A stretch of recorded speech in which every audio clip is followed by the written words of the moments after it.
Então, meus irmãos, voltando, né, falar sobre dando continuidade à minha cirurgia. Então, eu fui internada. Então, o que eu mais temia aconteceu. Não me deram uma anestesia para eu dormir. Me deram anestesia da cintura para baixo. Então, eu fiquei acordada. E eu ouvi tudo o que aconteceu comigo. Então, eu ouvi eles conversando. Eu ouvi barulho de furadeira furando. Eu escutei barulho de serrote serrando. Eu sentia cheiro de carne queimada. E eu comecei a entrar em desespero. Aquilo fedia a sala toda de carne queimada. Eu sentia bater com o martelo. Batia tão forte com o martelo que chegava a suspender o meu corpo da cama. Eu entrei em desespero, porque eu fiquei com medo da minha pressão subir. Porque eu estava ouvindo aquilo tudo. Eu nunca tinha passado por um procedimento tão grande desse na minha vida. Então eu comecei a louvar hinos da harpa. Eu começava a cantar para ver que não subia minha pressão, porque poderia complicar. Aí eu ouvia quando dizia bem assim: nossa, a cintura dela é muito pequena, ela é gorda, mas a cintura é pequena, não tem parafuso que cabe na cintura dela. Aí eu comecei, meu Deus, tenha misericórdia de mim, Senhor.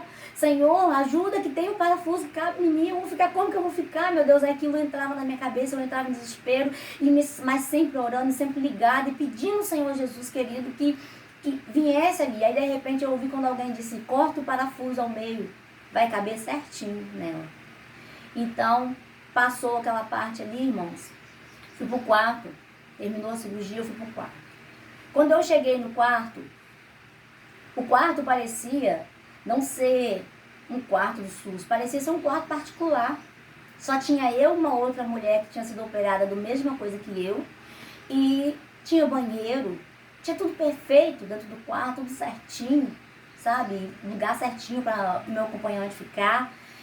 Eu fui e pedi minha irmã o seguinte, que colocasse a minha bolsa na cabeceira e abrisse a minha Bíblia em cima da cabeceira. Então, neste momento, até aí correu tudo bem. De repente veio uma moça limpando e disse para mim assim, olhou a Bíblia aberta em Salmo 91 e disse para mim o seguinte: você não acha que tem muita coisa em cima da mesa, não? Aí eu parei e pensei, não, só minha bolsa e a Bíblia. Mas eu não me intimidei com isso não, continuou aberta a minha Bíblia lá em cima durante o tempo que eu permaneci ali. E ali, meus irmãos, eu não senti uma dor, eu não senti nada, nada. Passou aquela noite e na hora de dormir, eu dormi, me contaram assim outro dia que eu dormi de bruço. Eu dormi em cima da cirurgia. Era para ficar a noite toda de barriga para cima e dizem que eu dormi de bruço e dormi em cima da cirurgia. Quando eu acordo de manhã, a moça que estava operada da mesma coisa disse para mim: você não vai ganhar alta. Aí eu falei: por quê? Porque eu nunca vi uma pessoa operar, deitar de bruços e em cima da cirurgia. E você dormiu a noite toda assim. Eu falei: não acredito. Ela falou: sério, você dormiu. O médico vai vir te examinar, você não vai estar bem. Pois vieram examinar, né? Depois das 7 da manhã, eles chegam, vieram me examinar, eu estava perfeita. Não tinha nada de errado comigo, não tinha nada fora do lugar, parecia que tinha melhorado mais ainda a minha cirurgia.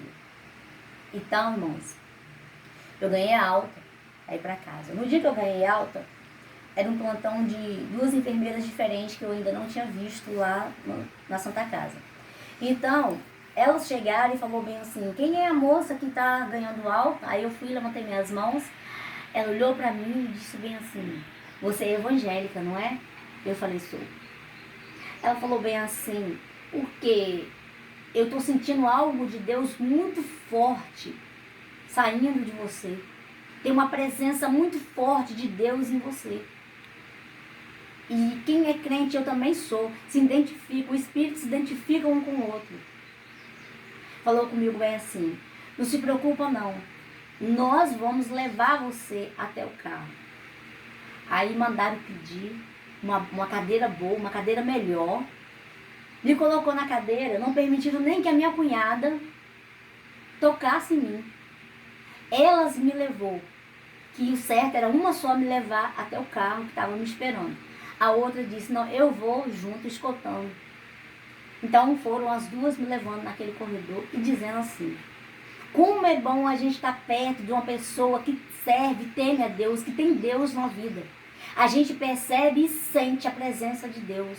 Estar perto dela me deu alegria, me deu uma paz por dentro de mim. E eu calada, com a Bíblia no colo, sem dizer uma palavra. E aquelas duas mulheres me levou até a porta. Caiu uma chuva imensa na hora de sair do hospital para entrar no carro. Elas me mandaram esperar ali sentada, buscaram o guarda-chuva as duas. E me pegaram e foram me levando até o carro para eu não me molhar. Então o senhor que estava dirigindo veio para poder tentar me pegar no colo e me colocar na cadeira atrás do carro. Ela disse para ele o seguinte: o senhor pode voltar e se assentar no volante, porque não precisa do senhor tocar nela, nós vamos colocar ela do jeito que ela tem que ir para casa. Pois elas me ajeitaram dentro do carro e na hora de sair do carro, elas grudou na minha mão e disse bem assim: vai com Deus, minha querida. Jesus te ama, nós também te amamos. Nas nossas orações, nós vamos estar orando por você e peço a você que nas suas orações ore por mim. E aí eu retornei para casa. Eu fui para casa. Chegando em casa, irmãos, a recuperação foi boa, mas eu não andava, né? Porque a gente fica um tempo deitado na cama, vai perdendo o jeito de andar. E eu tinha medo de afirmar a perna, porque na saída do hospital o médico disse: colocamos uma casca na sua perna, porque perna mesmo você tinha quando Deus te deu. Então nós somos médicos, estamos fazendo o melhor para que você volte a andar. Mas você não pode abaixar no chão, você não pode correr, você não pode pular, subir o morro. Então um monte de regras. Então eu tinha medo de pôr a perna no chão. Então eu desaprendi a andar. Então eu consegui uma fisioterapeuta para poder fazer fisioterapia da minha perna. Então a fisioterapia não pôde acontecer, porque eu descobri que também, além da hanseníase ter comido o osso do fêmur, comeu também a junta do meu tornozelo. Então, para fazer exercício, eu precisava usar os pés, entendeu? Para fazer a força, para poder exercitar a perna. Então, eu não podia usar os pés porque doía muito, porque também tenho a mesma enfermidade na junta dos pés. Aí eu não consegui fazer, então eu fiquei por conta do Senhor. Então, eu fiquei deitada e clamando muito do Senhor e falando com Deus, porque eu não andava. Eu queria levantar daquela cama que eu já não aguentava mais. Já estava quase cicatrizada. Então, numa noite, irmãos, numa madrugada, Jesus falou comigo. Jesus apareceu para mim e falou comigo bem assim. Eu senti a voz dele suave, serena no meu ouvido. Disse para mim o seguinte: levanta, vá à cozinha tomar café junto com a tua família. Aí eu abri meus olhos e pensei, se aquilo era um sonho, uma alucinação. Eu disse: não, é Deus que está falando comigo. Ele está mandando eu levantar.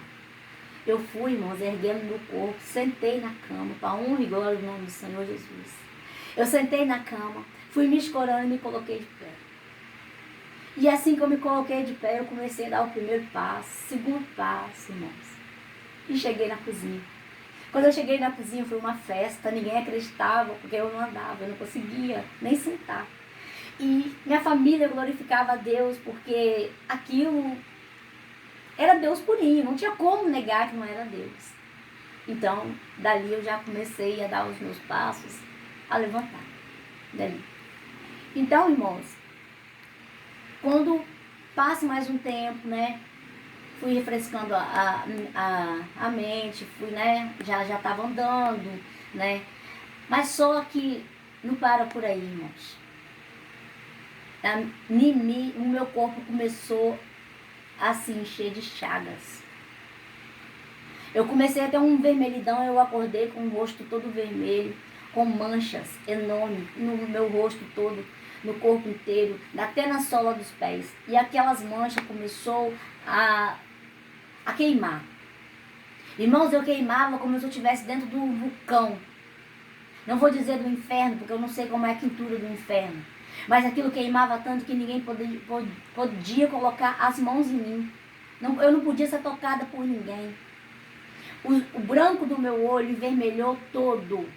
Ele ficou todo vermelho, como se eu fosse chorar sangue. E eu gritava, começou de novo a mesma batalha. Eu gritava até o sol raiar. E minha mãe ali, orando, passando coisas nas minhas pernas, nos meus pés, nada adiantava, nada resolvia. E nesse meio tempo, irmão, eu fui endurecendo meu coração. foi entrando em mim. Essa lepra espalhou por dentro do meu corpo todo. Estarei dando continuidade no próximo vídeo.